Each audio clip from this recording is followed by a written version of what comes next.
नमस्कार प्यारे विद्यार्थी मित्रों। तो आज हम स्टार्ट करने जा रहे हैं 11th का आपके फिजिक्स का सिलेबस, जो आपका भौतिक विज्ञान कहा जाता है। उसी को हम आज समझेंगे, क्या उसके बारे में है, क्या उसकी बेसिक्स हैं और कैसे इस सब्जेक्ट को बोर्ड के लिए प्रिपेयर करना है, कौन से टॉपिक्स इंपॉर्टेंट है, कौन सी चीज की अंडरस्टैंडिंग ज्यादा जरूरी है, वो सारी चीजें हम इस सब्जेक्ट के अंदर पढ़ेंगे। और आज के इस वीडियो में हम देखेंगे फिजिक्स का आपका पहला चैप्टर फिजिकल वर्ल्ड है।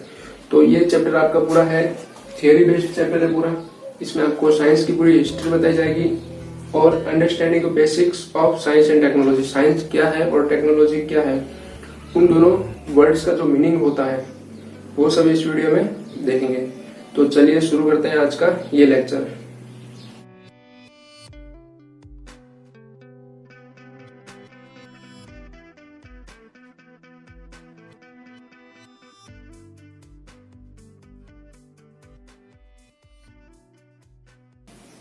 तो अभी हम देख लेते हैं कि जो हमारा शब्द है, वर्ड है साइंस, वो कहाँ से है। तो जितने भी हम देखेंगे साइंस या इसके फिजिक्स और केमिस्ट्री में जो जितने भी सारे नेम्स आते हैं वो इधर आपके लैटिन नेम होते हैं या आपके ग्रीक वर्ड्स होते हैं। तो जैसे इंडिया की जो पुरानी लैंग्वेज थी संस्कृत, वैसे इस इंग्लिश की और जर्मनी की जो पुरानी लैंग्वेज थी वो थी शायद लैटिन और ग्रीस।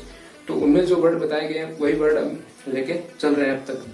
तो जो हमारा वर्ड है साइंस, जो साइंस का आपके लैटिन में मीनिंग होता है वो है आपका साइंटिया से। यहाँ पे लिखा नहीं, लैटिन वर्ड होता है आपका साइंटिया, जिसका मीनिंग होता है टू नो, किसी चीज के बारे में जानना। ये एक वर्ब है, क्रिया है। लैटिन में हम जब भी वर्ड बोलते हैं साइंटिया, इसका मतलब क्या होता है कि किसी चीज के बारे में जानना, उस चीज को समझना। और यही हमारी जो ओल्डर लैंग्वेज थी, एंशिएंट लैंग्वेज थी संस्कृत, उसमें क्या था, विज्ञान इसको बोला जाता था, जिसका अर्थ था नॉलेज। जो साइंस के हमने लैटिन में और संस्कृत में जो मीनिंग थी वो देखी। अब देखते हैं साइंस शब्द का मतलब क्या होता है। तो साइंस क्या होता है? Science is a systematic attempt to understand natural phenomena, यानी जो नेचर में जो अपनी चीजें हो रही है उन फिनोमिना को समझने की जो आपकी अटेम्प्ट होती है, कोशिश होती है, उसी को हम कहते हैं साइंस। और वो कैसी होती है? हमारी सिस्टमैटिक होती है। हम एक्सपेरिमेंट करते हैं, फिर एक्सपेरिमेंट से हम रीडिंग लेते हैं, रीडिंग से हम प्रिडिक्शन करते हैं, प्रिडिक्शन से हम उस चीज को मॉडिफाई करने की कोशिश करते हैं। वो सारी चीजें हमारी आती है साइंस के अंदर। तो आपके जो एनसीईआरटी की डेफिनेशन है वो क्या है? Science is a systematic attempt to understand natural phenomena in as much detail and depth as possible, यानी जितना डिटेल में और जितनी डेप्थ में हम जान सकते हैं चीज को, उतना जानने की कोशिश करेंगे। And use the knowledge so gain to predict, modify and control the phenomena. हमने जो नॉलेज लिया उस नॉलेज से हम क्या करेंगे? प्रिडिक्ट करेंगे। फॉर एग्जांपल, अगर मैं पिछले 10 इयर्स का डेटा लेकर उस पर एनालिसिस करता हूँ यहाँ की बारिश का, कि यहाँ पे कितनी रेन होती है, तो उस रेन के हिसाब से मैं यहाँ पे प्रिडिक्ट कर सकता हूँ कि इस साल यहाँ पर कितनी बारिश होने वाली है।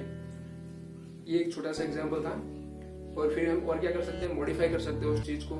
मॉडिफाई करने के भी अलग अलग मेथड्स होते हैं, उस चीज को कंट्रोल करना। रेन का एग्जांपल मैंने दिया, रेन के एग्जांपल से भी अलग एग्जांपल हो सकते हैं। तो वो सारे तरीकों को हम क्या करेंगे? मॉडिफाई करेंगे, कंट्रोल करेंगे।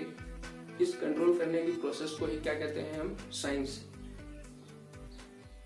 और दूसरी डेफिनेशन अगर मैं बोलना चाहूँ तो science is exploring, experimenting and predicting from what we see around us. हम अपने सराउंडिंग में क्या देखते हैं।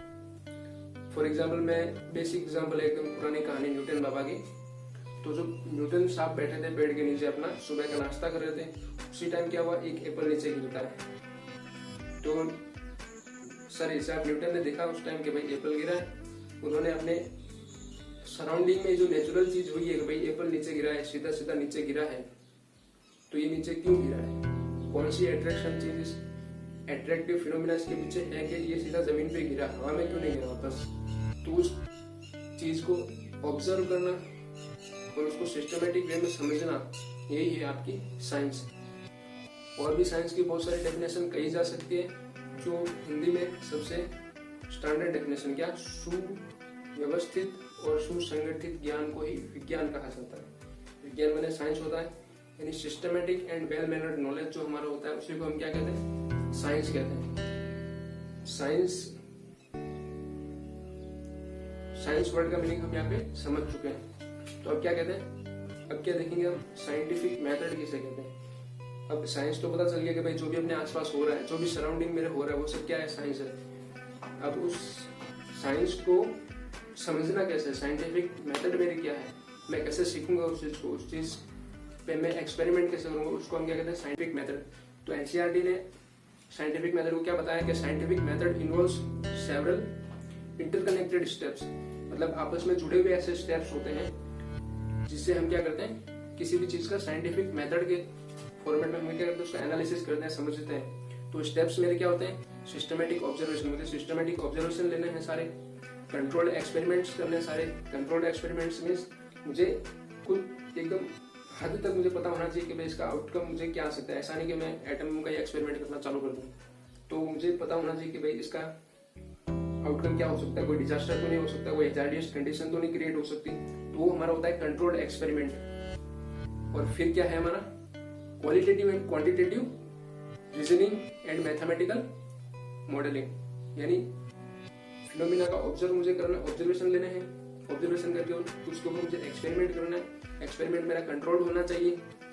और उसके बाद मुझे क्या करना है, क्वालिटेटिव एंड क्वांटिटेटिव, क्वालिटी और क्वांटिटी दोनों चीज देख के उसकी एक मैथमेटिकल मॉडलिंग बनानी है, एक मैथमेटिकल मॉडल क्रिएट करना है।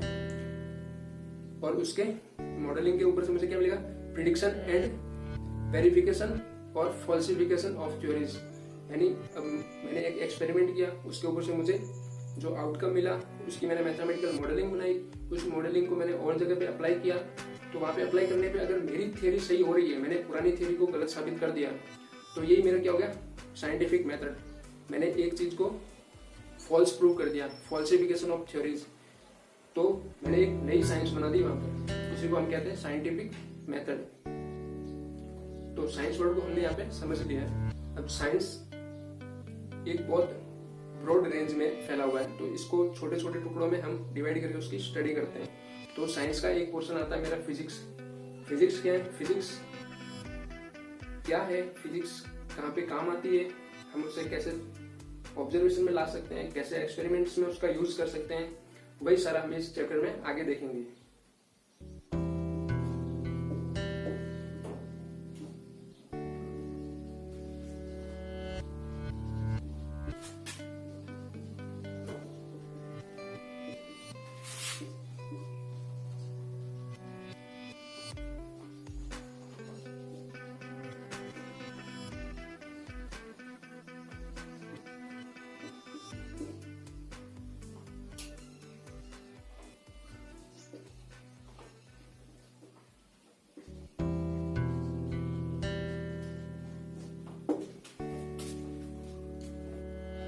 तो अब देख लेते हैं फिजिक्स के बारे में। जैसा कि मैंने बताया कि सारे हमारे नेम क्या होते हैं, लैटिन होते हैं, ग्रीक होते हैं, ऐसे मतलब जो ओल्डर लैंग्वेजेस हैं उनमें से निकले हुए आते हैं। तो फिजिक्स का मतलब क्या होता है, ये भी एक ग्रीक वर्ड है। ग्रीक वर्ड फिजिक्स का मीनिंग होता है हमारा नेचर, प्रकृति। और यही हमारी ओल्डर लैंग्वेज इंडिया की संस्कृत, संस्कृत में फिजिक्स को कहा जाता है भौतिकी। इसका भौतिकी का मतलब यही होता है कि पर्यावरण की समझ, हमारे नेचर की समझ, प्रकृति की समझ, इसी को हम कहते हैं physics. Day to day life में हम जो भी फिजिकल फिनोमिनास अनकॉन्शियसली देखते हैं, मतलब हमारा ध्यान नहीं होता, लेकिन वो फिजिकल फिनोमिना वहां पे अगर हो रही होती है, तो जब हम ये फिजिक्स पूरी पढ़ लेंगे तब हमें चीजें एक्चुअल में दिखने लगेगी। और इसी चीजों को देखने का जो नजरिया होता है, जो आपका ग्लास होता है देखने का, वही क्या होता है, फिजिक्स। तो फिजिक्स की डेफिनेशन एनसीईआरटी की बुक में जो दी हुई है वो क्या है, physics is a basic discipline in the category of natural science. प्रकृति के विज्ञान की एक कैटेगरी है फिजिक्स।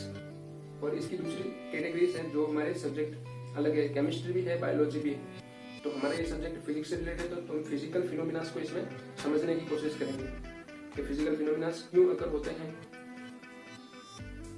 उनके पीछे की साइंस क्या है, वही सारी चीजें पढ़ने का जो उद्देश्य होता है, मकसद होता है, वही हमारा फिजिक्स होता है। अब आते हैं, दो चीजें ऐसी बताई गई है कि फिजिक्स के जो मेन थ्रस्ट्स होते हैं, जैसे अगर मैं कोई एक्सपेरिमेंट करता हूँ फिजिक्स से रिलेटेड, तो मुझे वो एक्सपेरिमेंट करने की जरूरत क्यों पड़ रही है, यानी कौन सी चीज मुझे थ्रस्ट दे रही है कि भाई आप इस चीज में स्टडी करो, इस लाइन में आप स्टडी करो, एक्सपेरिमेंट करो और आउटकम निकालो। तो वैसे फिजिक्स के दो जो मेन थ्रस्ट्स हैं वो कौन कौन से है? एक है यूनिफिकेशन और दूसरा है रिडक्शन। चीजें इंपॉर्टेंट है।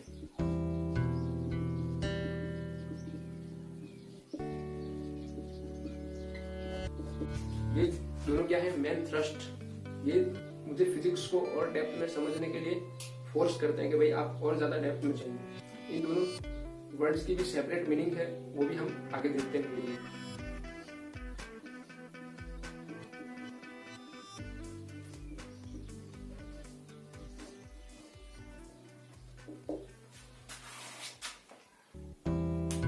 अब यूनिफिकेशन क्या है? तो यूनिफिकेशन को हम ऐसे कह सकते हैं कि कोई एक्सपेरिमेंट मैं कर रहा हूं किसी छोटे पार्ट पर। फॉर एग्जाम्पल, हम सिंपल चीज के लिए कोई अगर फिनोमिना अप्लाई करके, कोई एक्सपेरिमेंट परफॉर्म करके, हम उस चीज को माइक्रो लेवल पे स्टडी करके उसको मैक्रो लेवल पे अप्लाई करते हैं। फॉर एग्जाम्पल मैं कहूं तो, अगर मैं एक रस्सी लेकर एक पत्थर को ऐसे सर्कुलर पाथ पर घुमाता हूं और इसकी मैं स्टडी करता हूं पूरी कि भाई इस पे कौन से फोर्सेस लग रहे हैं, इसका पूरा मैं एनालिसिस करता हूं फ्री बॉडी डायग्राम बनाकर। अब इस एनालिसिस को मैं मैक्रो लेवल पे अप्लाई करता हूं। फॉर एग्जांपल, यही चीज मैं अगर अप्लाई कर पाता हूं सन, अपनी अर्थ और मून के लिए, इस मैक्रो लेवल की स्टडी, माइक्रो लेवल की स्टडी को मैं मैक्रो लेवल पे जब अप्लाई कर पाता हूं, यही मेरा क्या है? यूनिफिकेशन। जैसे मैं एक छोटा सा सर्किट बनाकर उस छोटे से सर्किट के बेस पर एक बहुत बड़े जीएसएस की स्टडी करना चाहता हूँ, उसी सिंपल फिनोमिना को मैं जीएसएस में भी अप्लाई कर पाऊं, तो मेरा क्या हो जाएगा? Unification. I am getting my point? अगर नहीं समझ में आ रहा तो और डीप में भी देख लेंगे।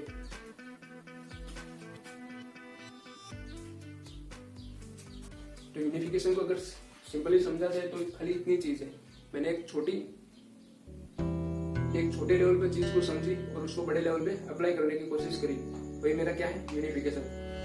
अगर ये चीज ज्यादा हैवी हो रही तो सिंपल, जैसे माइक्रो लेवल पर मैक्रो लेवल पे समझाने की कोशिश करते हैं, समझने की कोशिश करते हैं। मैंने क्या किया? एक रस्सी ली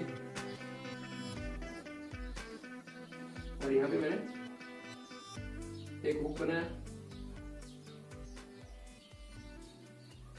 और ये मेरा 5 kg वेट मैंने यहाँ पे हैंग कर दिया। अब इसकी मैंने स्टडी की, इसमें टेंशन काउंट किया, इसकी स्ट्रेंथ निकाली, वो सारी चीजें मैंने अंडरस्टैंड करके फिर मैंने क्या किया?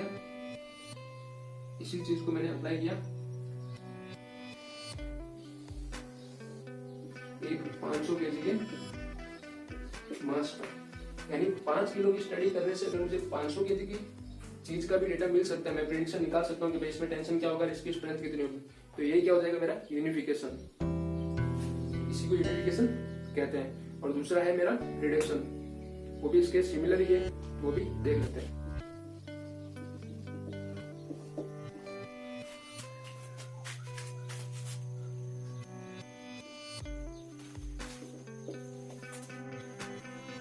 जो दूसरा मेरा थ्रस्ट है वो क्या है? मेरा रिडक्शन। अब रिडक्शन क्या चीज है? तो इन दोनों में कंफ्यूज नहीं होना है। यूनिफिकेशन छोटी चीज की स्टडी की, उसको बड़ी चीज के लिए अप्लाई कर दिया। और रिडक्शन मेरा क्या है कि मेरे पास अगर ये 100 kg फॉर एग्जाम्पल गेहूं है, व्हीट, अगर मेरे पास 1 क्विंटल गेहूं है, इसमें से मैं 10 ग्राम गेहूं बाहर निकालता हूं और इस 10 ग्राम गेहूं की मैं क्या करता हूँ? क्वालिटी चेक करता हूँ। इसका आटा बना के देखता हूँ, इसकी रोटी बना के देखता हूँ और इसकी मैं क्वालिटी का एस्टिमेशन करता हूँ कि भाई ये गेहूं कितनी अच्छी क्वालिटी के हैं, कितनी नरम इसकी रोटी बन सकती है। तो इस चीज को मैंने एक मैक्रो लेवल की स्टडी को मैंने क्या कर दिया? माइक्रो लेवल पे। अब मैं इसकी स्टडी करके बता सकता हूँ कि अगर मेरा 10 ग्राम ऐसा है तो मेरा 1000 ग्राम कैसा हो, 1000 kg कैसा हो, सॉरी। तो 10 ग्राम में अगर मुझे इसमें से क्वालिटी मिलती है कि भाई आपके 80% अच्छे मिनरल्स हैं, 20% वेस्टेज है, तो मैं अब इस डेटा को इसके लिए भी अप्लाई कर सकता हूँ। तो ये चीज मेरी क्या है, रिडक्शन। तो यूनिफिकेशन और रिडक्शन में हमको क्या कंफ्यूज नहीं होना। यूनिफिकेशन हमने देख लिया, रिडक्शन भी यहाँ पे समझ लिया, पढ़ते हैं आगे। तो जो रिडक्शन हमने अभी देखा था, तो रिडक्शन को क्या कहा जाता है, reduction is the heart of physics, physics का दिल कहा जाता है रिडक्शन को।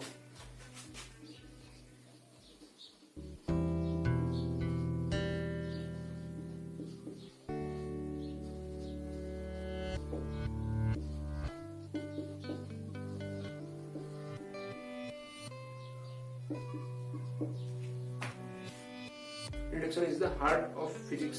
तो ये एक राजा का दिल है। ये राजा का दिल कैसे हो, वो चीज समझने के लिए वीडियो में आगे तक जुड़े रहो। जो नेक्स्ट टॉपिक आपका आता है इस चैप्टर के अंदर, वो क्या है, scope and excitement of physics. यानी फिजिक्स का स्कोप कहां तक है और उसमें हमको कितना एक्साइटमेंट हमारे अंदर होना चाहिए, वो सारी चीजें अगले टॉपिक के अंदर। तो अगला टॉपिक फटाफट समझ लेते हैं।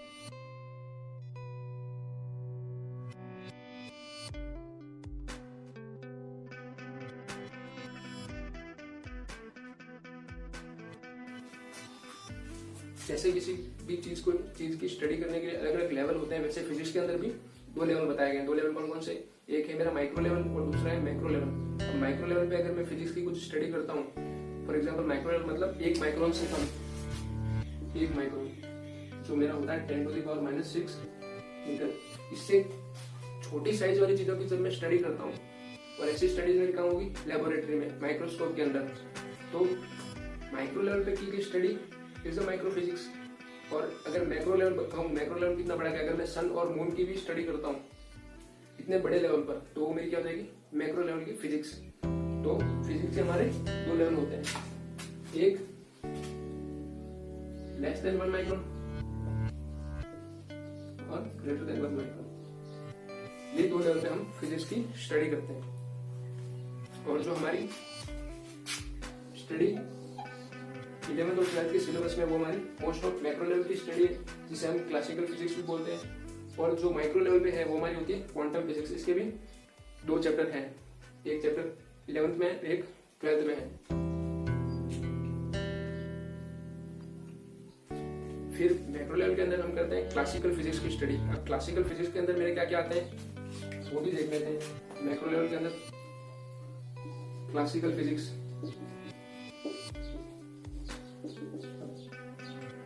क्लासिकल फिजिक्स क्या क्या कवर करती है मेरी, मैकेनिक्स,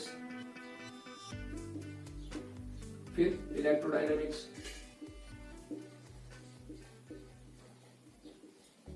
फिर ऑप्टिक्स, और एक पोर्शन इसमें और होता है, वो होता है मेरा थर्मोडायनामिक्स।